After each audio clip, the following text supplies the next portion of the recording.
எந்த சூழலிலும் எந்த காலத்திலும் ஒரு தலித் ஒரு மாநிலத்தின் முதலமைச்சராக முடியாது. மாநில அரசு எந்த சூழலிலும் ஒரு தலித்தை முதலமைச்சராக ஏற்றுக்கொள்ளுகிற நிலை இங்கே இல்லை, வர முடியாது. இதை போய் மாநில அரசு கிட்ட நமக்கு திமுக அரசு மீது நம்பிக்கை இருக்கிறது சரி, ஆனால் திமுக அரசு என்பது நிலையானதல்ல, மாநில அரசு தான் நிலையானது.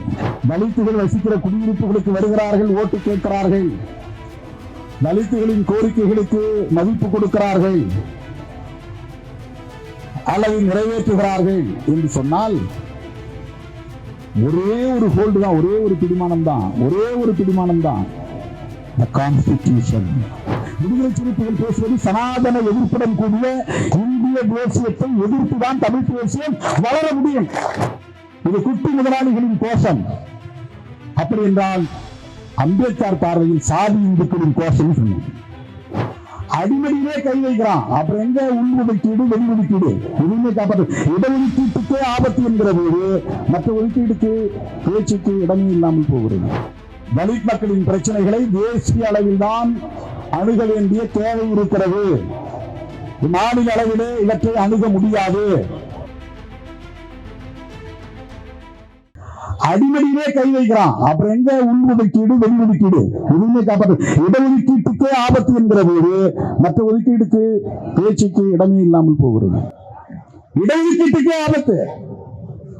இந்த பரந்த பார்வையோடு நம்முடைய நிலைப்பாட்டை அணுகுகிறவர்களால் மட்டும்தான் நம்முடைய வாதத்தை புரிந்து கொள்ள முடியும். இதற்கு ஒரு தேசிய பார்வை தேவைப்படுகிறது. தலித் மக்களின் பிரச்சனைகளை தேசிய அளவில் தான் அணுக வேண்டிய தேவை இருக்கிறது. மாநில அளவிலே இவற்றை அணுக முடியாது. அதற்கு பல காரணங்கள் இருக்கின்றன. 10.5% வேண்டும் என்று மருத்துவர் ராமதாஸ் கேட்ட உடனேயே எடப்பாடி பழனிசாமி அவர்கள் வேறு எந்த சமூகத்தினரை பற்றியும் கவலைப்படாமல், யாரையும் கலந்து பேசாமல், அனைத்து கட்சி கூட்டத்தை கூட்டாமல் உடனே அறிவித்தார். அவருடைய அரசியல் லாபத்திற்காக அவர் கையில் அதிகாரம் இருந்ததால்.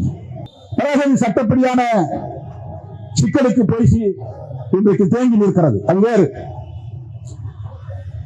மாநில அரசுகளின் கைகளில் இதை ஒப்படைக்க கூடாது என்கிற கவலை, அச்சம் புரட்சியாளர் அம்பேத்கர் அவர்களுக்கு இருந்தது. இந்த சாதிகளை எல்லாம் அரசமைப்பு சட்டத்திலே ஒரு பின்னிணைப்பாக இந்த பட்டியல் முழுக்க இணைத்தவர் புரட்சியாளர் அம்பேத்கர். பிறகு அது பொருத்தமாக இல்லை என்று தெரிந்த பிறகுதான் அதற்கென்று ஆர்டிகிள் 341, ஆர்டிகிள் 342 என்ற 2 உறுப்புகளை இணைக்கிறார். 341 பட்டியல் சமூகத்தை பற்றியது, 342 பழங்குடியின மக்களை பற்றியது. ஸ்டேட்ல எக்ஸப்ஷனல் கேஸ் உத்தரப்பிரதேசத்துல மாயாவதி முதலமைச்சரானது. எந்த சூழலிலும் எந்த காலத்திலும் ஒரு தலித் ஒரு மாநிலத்தின் முதலமைச்சராக முடியாது. இதை விவாதித்தால் ஏன் பாராளுமன்றத்தோடு இந்த அதிகாரம் இணைக்கப்பட்டிருக்கிறது என்பதை புரிந்து கொள்ள முடியும். இதை போய் மாநில அரசு கிட்ட நமக்கு திமுக அரசு மீது நம்பிக்கை இருக்கிறது சரி, ஆனால் திமுக அரசு என்பது நிலையானதல்ல, மாநில அரசு தான் நிலையானது. மாநில அரசுங்கிறது தற்பட்சியத்துவம். கட்சிகள் வரும் போகும், அது வேறு. சமூக நீதியின் மீது நம்பிக்கை உள்ளவர்கள் வருவார்கள் போவார்கள், அது வேறு. மாநில அரசு எந்த சூழலிலும் ஒரு தலித்தை முதலமைச்சராக ஏற்றுக்கொள்ளுகிற நிலை இங்கே இல்லை, வர முடியாது. இந்தியாவிலேயே அதிகமான மக்கள் தொகை கொண்ட பட்டியல் சமூகம் பஞ்சாபில் தான் இருக்கிறது. மொத்த மக்கள் தொகை 32%. எஸ்சி எஸ்டி மட்டும் 32% உள்ள ஒரு சமூகம் தனித்து ஒரு அரசியல் சக்தியாக எழுச்சி பெற்றால் அவர்கள்தான் நிரந்தர முதலமைச்சராக இருக்க முடியும். 30-33% இருந்தாலே ஆட்சிக்கு வந்துட முடியும். சீக்கிய எஸ்சி நஜிபி 6 சீக்கிய மதத்தில் இருக்கிற ஷெட்யூல் காஸ்ட், வால்மீகி அப்படின்னு ஒரு ஷெட்யூல் காஸ்ட் இருக்கிறாங்க. இந்த வால்மீகிங்கிற பெயர்ல ஒரு ஷெட்யூல் காஸ்ட் இருக்கிறாங்க. இந்த 2 சாதிக்கும் 12.5% இடஒதுக்கீடு. அந்த மொத்த மக்கள் தொகை 31.9%. இடஒதுக்கீடு என்பது வெறும் 25% ப்ரொபோர்ஷனேட்டா இல்ல. ப்ரொபோர்ஷனேட்டான்னா மக்கள் தொகை அடிப்படையில் இடஒதுக்கீடு இருக்கணும். 32% 32% இடஒதுக்கீடு இருக்கணும். அதுதான் கான்ஸ்டிடியூஷன் சொல்கிறது. ஆனா அப்படி கிடையாது. இன்னைக்கு தமிழ்நாட்டுக்குள்ள 2011 சென்சஸ் படி, இதுல எல்லாரும் இந்த காஸ்ட் சென்சஸ் பேசுறாங்களே, அதுல சென்ட்ரல் கவர்மெண்ட் இந்திய ஒன்றிய அரசு எடுக்கிற சென்சஸ் மக்கள் தொகை கணக்கெடுப்புல எல்லா கணக்கெடுப்பின் போதும் ஷெட்யூல் காஸ்ட் ஷெட்யூல் டிரைப்ஸ்ல ஒவ்வொரு சாதியும் எவ்வளவு இருக்கிறார்கள் என்று சாதி வாரி கணக்கெடுப்பு நடத்தப்படுகிறது. எஃப்சிசி காஸ்ட் வைஸ் சென்சஸ் கிடையாது. ஃபார்வர்ட் கம்யூனிட்டிஸ், பேக்வர்ட் கிளாஸஸ், இவர்களுக்கு சாதி வாரியாக ஒவ்வொரு சாதியும் எவ்வளவு பேர் இருக்கிறார்கள் என்பது தெரியாது. ஏன் 10.5% போய் நிறுத்தி வச்சாங்கன்னா, எந்த டேட்டா அடிப்படையில் நீ 10.5 கொடுத்த அப்படின்னு ஒரு கேள்வி இருந்துச்சு. டேட்டா இல்ல. வன்னியர்கள் 10.5% இருக்கிறார்கள் என்பது உனக்கு எப்படி தெரியும்? உன்கிட்ட டேட்டா இருக்கா? டேட்டா இல்ல. பிறகு எப்படி கொடுத்த? நான் ஜனார்த்தனம் குழுவுல ரெக்கமெண்டேஷன் இருக்கு, அதனால கொடுத்தேன்.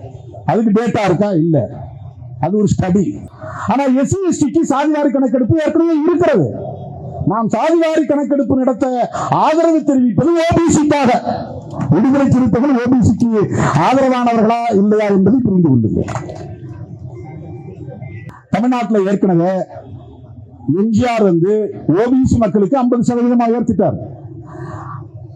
தாழ்த்த தலித் மக்களுக்கு, பட்டியல் சமூகத்தினருக்கு 18% இருந்துச்சு, பழங்குடி மக்களோடு சேர்த்து. பிறகு கலைஞர் 16 இருந்ததை 18 ஆக்கினார், 18 இருந்ததை 19 ஆக்கினார். 25 இருந்த ஓபிசி இடஒதுக்கீட்டை 35 ஆக்கினார் கலைஞர். எம்ஜிஆர் 35 50 ஆக்கினார். ஏன் அவருக்கு அந்த நெருக்கடி ஏற்பட்டதுன்னா, அவர் எக்கனாமிக்கல் அந்த கிரைட்டீரியாவை கொண்டு வந்தார். வருமான வரம்பு, இடஒதுக்கீட்டை வழங்குகிற போது மாநில அரசுகளின் கைகளில் அதிகாரம் இருந்தால், மாநில அரசுகள் தம் விருப்பம் போல் அந்தந்த மாநில சூழலுக்கு ஏற்ப இந்த பட்டியல் சமூகத்தினரை ஒருங்கிணைய விடாமல், ஒரு சக்தியாக சேர விடாமல் எதிர்காலத்திலே சிதறடித்து விடுவார்கள். இதுதான் புரட்சியாளர் அம்பேத்கரின் கவலை. இதுதான் புரட்சியாளர் அம்பேத்கரின் கவலை. நீங்க இதுல கவனமா கேட்கணும். உங்களுக்கு ஒரு தெளிவு தேவை. Numerical strength. இன்னைக்கு தலித்துகள் வசிக்கிற குடியிருப்புகளுக்கு வருகிறார்கள், ஓட்டு கேட்கிறார்கள், தலித்துகளின் கோரிக்கைகளுக்கு மதிப்பு கொடுக்கிறார்கள் அல்லது நிறைவேற்றுகிறார்கள் என்று சொன்னால், ஒரே ஒரு ஹோல்டு தான், ஒரே ஒரு பிடிமானம் தான், ஒரே ஒரு பிடிமானம் தான். The Constitution, அரசமைப்பு சட்டம். ஒரே ஒரு பிடிமானம் தான். ஊதி போட்டு போயிடுவாங்க. எந்த கோரிக்கையும் ஈடுபடாது, எந்த கோரிக்கையும் ஈடுபடாது. இன்றைக்கு நாம் ஒரு சக்தியாக வளர்ந்து வந்த நிலையிலும் கூட நம்முடைய கோரிக்கைகள் அனைத்தும் ஏற்கப்படுகிறதா? நடைமுறைப்படுத்தப்படுகிறதா? பதவி உயர்விலே இவ்வளவு காலம் ரோஸ்டர் முறை இருந்தது.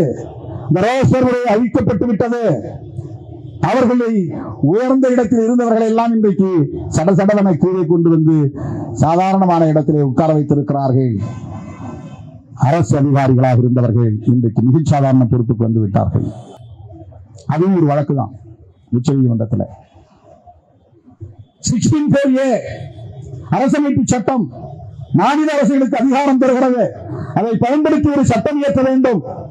கர்நாடகாவில் இயக்கப்பட்டிருக்கிறது, தமிழ்நாட்டிலும் இயற்றுங்கள் என்று சொல்லிக் கொண்டே இருக்கிறோம். இன்னும் நடைமுறைக்கு வரவில்லை. செய்ய விருப்பம் இருந்தாலும் முதல்வரால் செய்ய முடியவில்லை. இதுதான் மாநில அரசு, மாநிலத்தின் நிலை. செய்ய முடியாது. உத்தரப்பிரதேசத்திலே அருந்ததியர் என்று அழைக்கப்படுகிற ஒரு சமூக பிரிவினர் தான் சமார். அந்த சமார் பிரிவை சார்ந்தவர் தான் மாயாவதி. மாயாவதியும் ஏன் எதிர்க்கிறார்?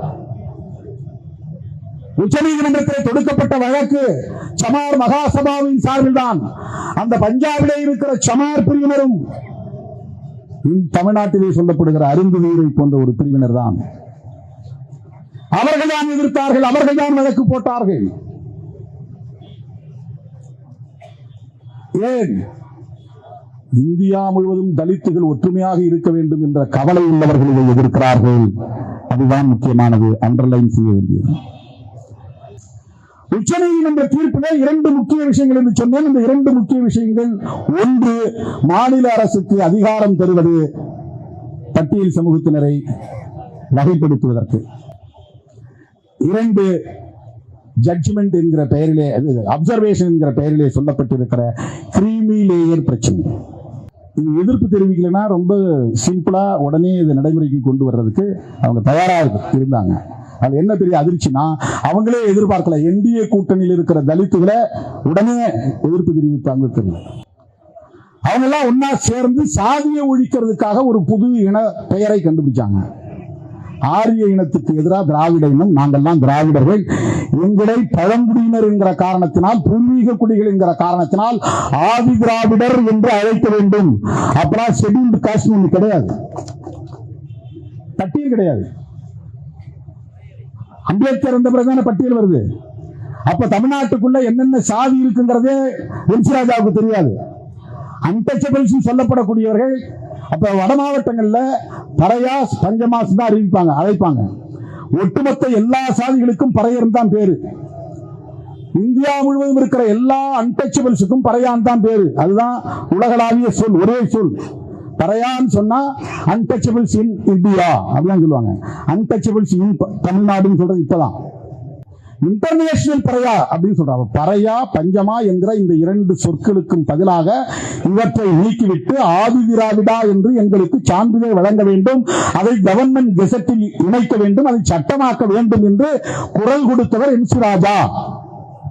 அவரோடு இணைந்து போராடியவர்கள் சமகால தலைவர்கள், ரெட்டமலை சீனிவாசன் போன்றவர்கள். திராவிட என்ற சொல்லை தமிழ் மண்ணில் அதிகாரபூர்வமாக புழக்கத்திற்கு கொண்டு வந்தது பண்டிதர் அயோத்திதாசரும் எம்.சி. ராஜாவும் ரெட்டமலை சீனிவாசனும் ஜான் ரத்தினமும். இந்த தலைவர்கள் தான் திராவிடம் என்ற சொல்லையே ஆரியத்திற்கு எதிராக, பார்ப்பனியத்திற்கு எதிராக, சனாதனத்திற்கு எதிராக கையாண்டவர்கள். 1925 பிறகான பெரியார் காங்கிரஸில் இருந்து வெளியேறி சுயமரியாதை இயக்கத்துக்கு வரார். அவன் ஓபிசிக்கான இடஒதுக்கீட்டை வெளிப்படையாக எதிர்த்தான். எஸ்சி/எஸ்டிக்கான இடஒதுக்கீட்டை எதிர்க்கிற வலு அன்றைக்கு அவனிடத்திலே இல்லை. அவன் அரசியல் சக்தியாக இல்லை. புரட்சியாளர் அம்பேத்கர் அவர்கள் மிகப்பெரிய சக்தியாக இருந்து அரசமைப்பு சட்டத்திலே அதற்கான பாதுகாப்பை உறுதி செய்த நிலையிலே அன்றைக்கு எஸ்சி/எஸ்டிக்கான இடஒதுக்கீட்டை எதிர்க்கிற வலிமை சன் பெரியார் கும்பலுக்கு கிடையாது. ஆனால் அத்வானி தலைவராக இருந்த போது, மண்டல் கமிஷன் பரிந்துரை நடைமுறைக்கு வந்த போது ரத யாத்திரை நடத்தி ஓபிசி இடஒதுக்கீட்டை எதிர்த்து விபி சிங் ஆட்சியை கவிழ்த்த கும்பல் தான் கிரீமி லேயரை பேசுகிறது. கவிழ்த்த கும்பல் தான் சப் கேட்டகரைசேஷனை பேசுகிறது. ஓபிசி மக்களுக்கான இடஒதுக்கீட்டை எதிர்த்த கும்பல் தான் ஒரு தலைமுறைக்கு இடஒதுக்கீடு போதும், அடுத்தடுத்த தலைமுறைக்கு ஒரே குடும்பத்தில் தரக்கூடாது என்று பேசுகிறது.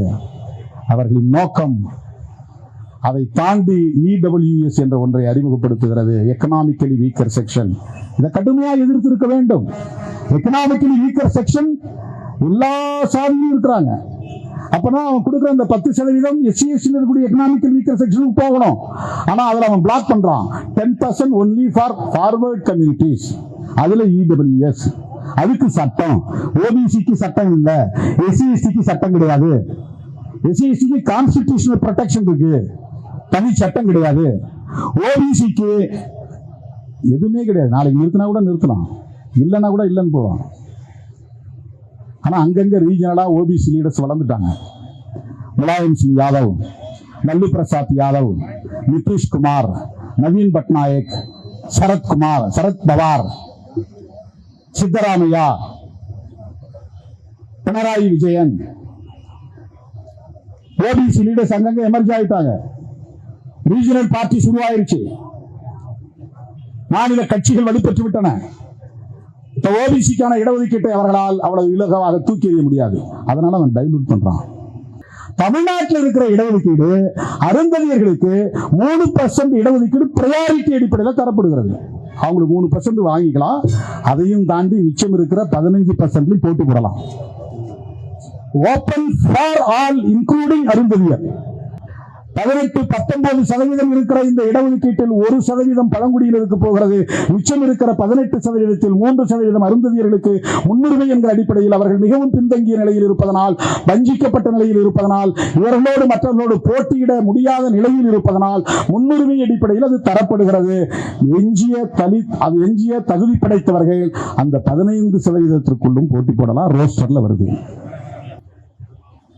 ரோஸ்டர்ல எஸ்சிஏ முன்னால வச்சிடறாங்க. ஷெட்யூல் காஸ்டுக்கு 2வது இடம். அந்த 2வது இடத்துல யார்? First SCA, SC Arunthathiyar. இதுவரை ரோஸ்டர்ல இருந்துச்சு, இப்ப இல்ல, அது எடுத்துட்டாங்க. ஆனா அந்த 15%-க்குள்ள அவர்கள் பங்கு பெற முடியும். இது எப்படி சப் கேட்டகரைசேஷன் சொல்ல முடியும்?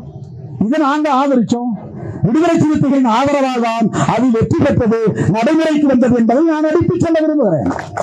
வரலாறு தெரியாதவன் வாய்க்கு வந்ததை பேசலாம். விடுதலை சிறுத்தைகள் பேசுவது சனாதன எதிர்ப்புடன் கூடிய இந்திய தேசியத்தை எதிர்த்துதான் தமிழ் தேசியம் வளர முடியும். இதை விவாதிக்க யாரும் வரலாம், விவாதிப்போம். இது குட்டி முதலாளிகளின் கோஷம். அப்படி என்றால் அம்பேத்கர் பார்வையில் சாதி இந்துக்களின் கோஷம் சொன்னேன்.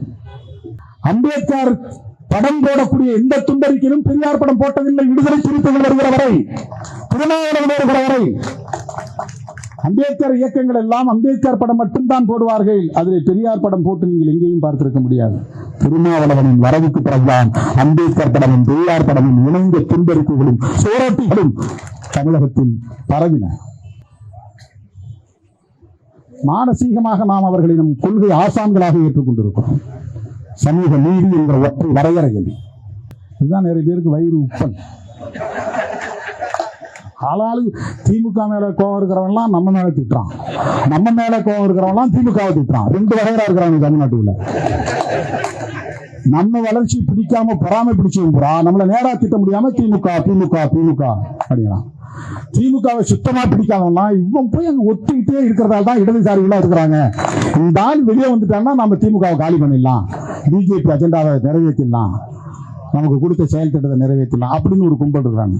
அவனோடு நம்மளை சேர்ந்துக்கிட்டு மறுத்தெடுக்கிறாங்க. அதனால நம்ம பொருட்படுத்த தேவையில்லை. தமிழ்நாட்டில் தரப்படுகிற உள்ஒதுக்கீடு என்பது வேறு, உச்ச நீதிமன்றம் சொல்லியிருக்கிற சப் கேட்டகரைசேஷன் என்பது வேறு. தமிழ்நாட்டில் பாருங்க, இந்த 20 வருஷம் அதுக்கு முன்னாடி ஏதாவது அந்த கிருஷ்ணசாமி நாமளும் ஒரு மேடையில் அவருக்கு பிடிக்குதோ பிடிக்கலையோ வேற வழி இல்லாம நின்றுட்டு இருந்தோம், கை கோத்துக்கிட்டு இருந்தோம். மேடையில் அவர் ஆதி திராவிடர், அருந்ததியர், தேவேந்திர குல வேளாளர் ஒற்றுமைன்னு பேசுவார். இன்னைக்கு பேசவே முடியாது, அவராலையும் பேச முடியாது. அவர் விரும்பினா கூட பேச முடியாது. அவ்வளவு ஒரு பெரிய கோடாலியை போட்டாங்க, ஆழமா விழுந்துருச்சு.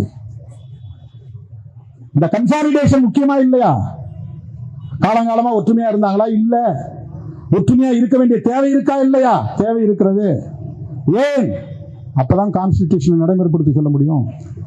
ஏன் கான்ஸ்டிடியூஷன் நடைமுறைப்படுத்த முடியும்? நடைமுறைப்படுத்த வேண்டும். அது ஒண்ணுதான் பிடிமானமே.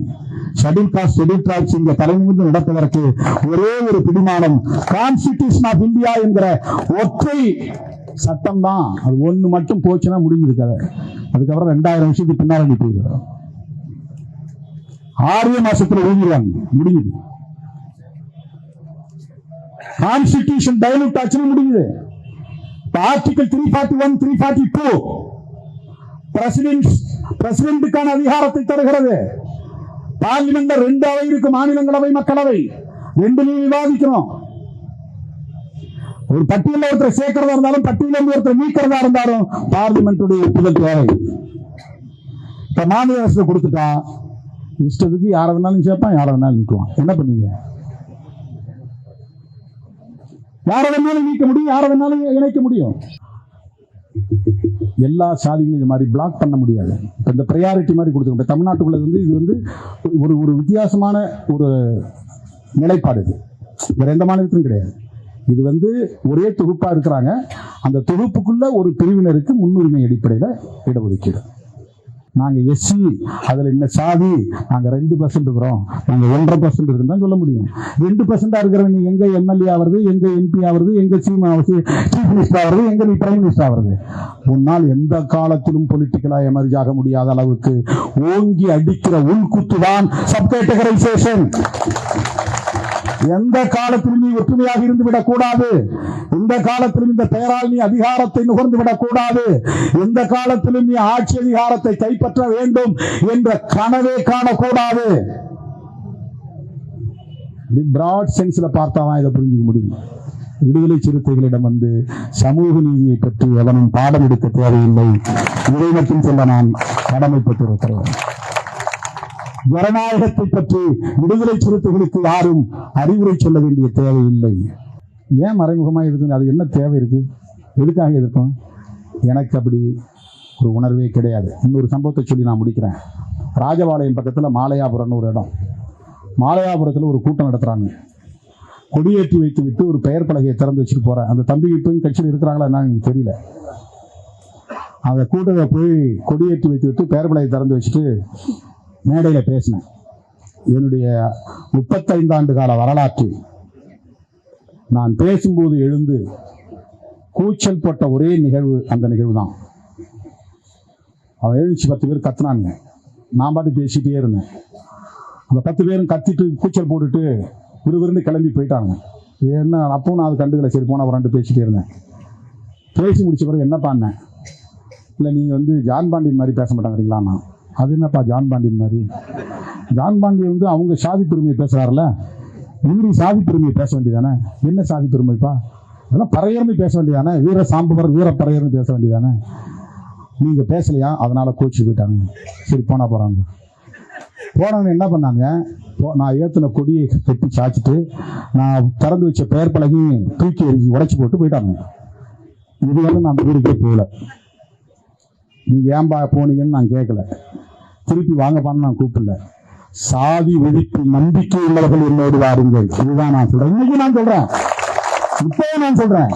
சாதி ஒழிப்பு தான் விடுதலை சிறுத்தைகளின் அரசியல் கோட்பாடு. அது முடியுமா முடியாதாங்கிறது வேற. அந்த அரசியல் கோட்பாட்டை மக்களிடத்தில் கொண்டு போய் சேர்க்க வேண்டும், அதை அடைகாக்க வேண்டும். அந்த நம்பிக்கை உள்ளவர்கள் என் பின்னால வரணும்னு அப்பயே நான் சொன்னேன். ஏன்பா நீங்க சாதி பேர்ல என் பின்னால வராதீங்க.